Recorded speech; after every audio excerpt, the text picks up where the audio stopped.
question is, I'm a proud member of the First Wives Club.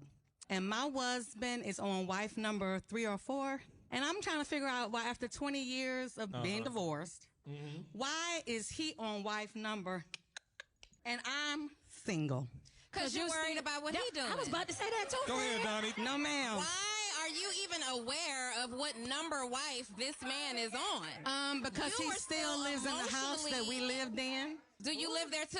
No, ma'am. That is no longer your home. That's his home. With his second wife, his third wife, and his fourth wife. You are still single because you are following behind his business. You have not spiritually disconnected, emotionally disconnected, or mentally disconnected. If you're his garment and you don't say what he did as to why you really got a divorce, and you allow him to have wife number 2, 3, 4. Allow? All right, first is... So, first of all, I don't really, if you've watched this channel at any length of time, I'm not really a fan of tonight's conversation or panels or multiple, but this is too good to pass up. The first and most obvious issue is why you're still single is because you're more concerned with what he's got going on. He's still, to you, your husband, he's still on your mind. The fact that he's gotten married 2, 3, 4 times.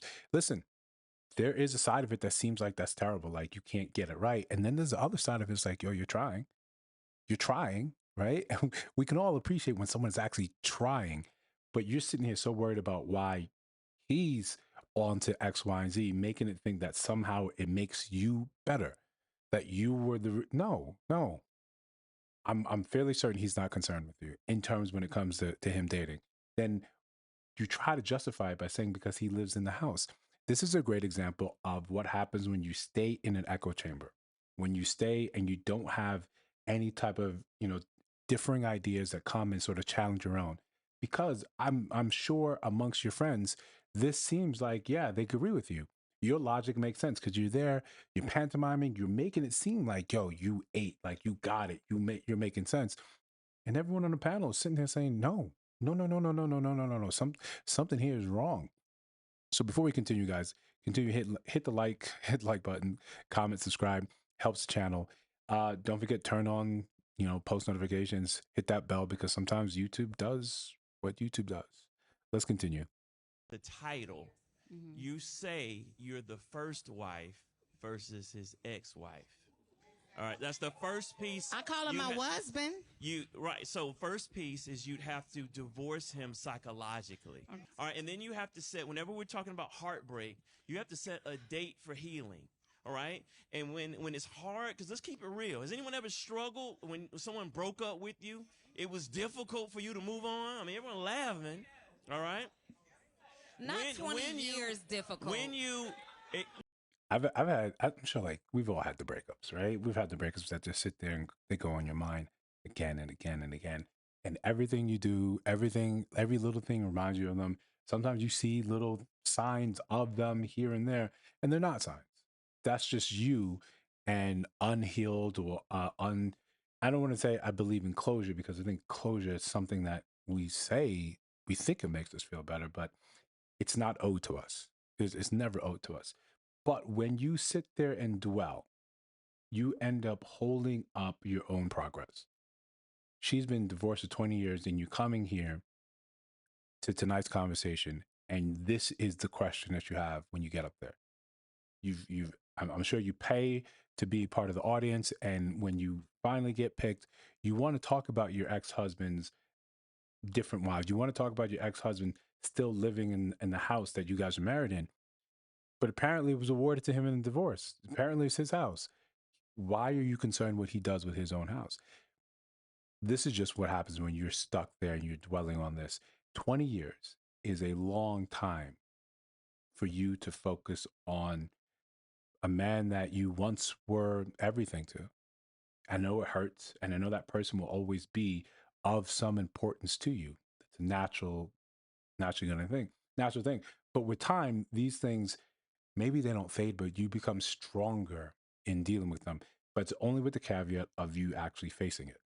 And you have to do that sort of harder work up front when you don't want to, when it hurts, when it feels like a knife is twisting your chest. That's when you have to do it. You know you're there when you're no longer dreaming of the person. You no longer the name no longer elicits any type of reaction to you. It's and part of that journey sometimes is hate, right? You think you love this person and you want to go to the opposite side. You want to hate them because that you feel like that's the counter to it. That's how you get this balance. But the opposite of love is indifference. Eventually, you should come to a point in time where you're just indifferent to what's happening to them. You can wish them well, right? You don't want to get into a habit of wishing, poor upon people, but whatever outcome that happens to them, it doesn't move you. There's no butterflies, there's no apprehension, there's no tension anymore. That's when you know you've finally let some of this go. But you can hold on to stuff as long as you want. That stuff just ends up haunting you. That becomes part of your character. Making up terms like or borrowing terms that you may have heard somewhere like wasbin, right? It's not cute, right? It's not cute. And she really came there like with this sort of persona and this attitude, like you guys are going to completely agree with what I'm saying. I'm coming here to get the ultimate validation from these who we've deemed to be experts sitting on stage that I've paid money to sit here and talk to. I wish instead money was paid for a therapist, for someone that can say, you need to confront this and start letting this go, because 20 years is way too much of your life. It's way too much of life. And in 20 years, your husband is still trying to find love. I'd say kudos to him trying to make it happen. But it's still Dr. there. Tart, It's still there. 20 It's years still there. difficult. I am sorry. Hey, listen, This highlights the importance of emotionally breaking up and divorcing as well. Because sometimes we physically break up with a person and we assume just because their physical presence isn't in our life, that emotional presence and that spiritual presence isn't there. And sometimes you got to sage the out of your heart. You know what I'm saying? Get rid of that, because if you don't, what happens is you now start to have a relationship with a ghost. Hold on, listen.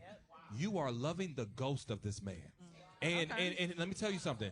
You've been having this relationship with the ghost of who he once was. You call that man your husband. Was my husband. Hold on, listen. So you have had a relationship with the ghost of this man for so long, it appears real to you. And let me tell you this.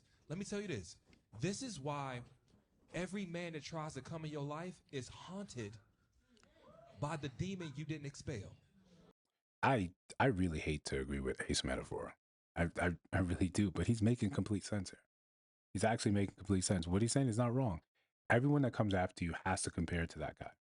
Has to compare. And they're always going to find themselves at the losing end of the table, because I can't compete with this ghost, this feeling that you have attached to you about this person. I can never be that. You waste more time in your life trying to get this thing right with someone that has long since moved on from you. The best thing that we can do, really, truly, is confront that, deal with it, and just fine, let it go.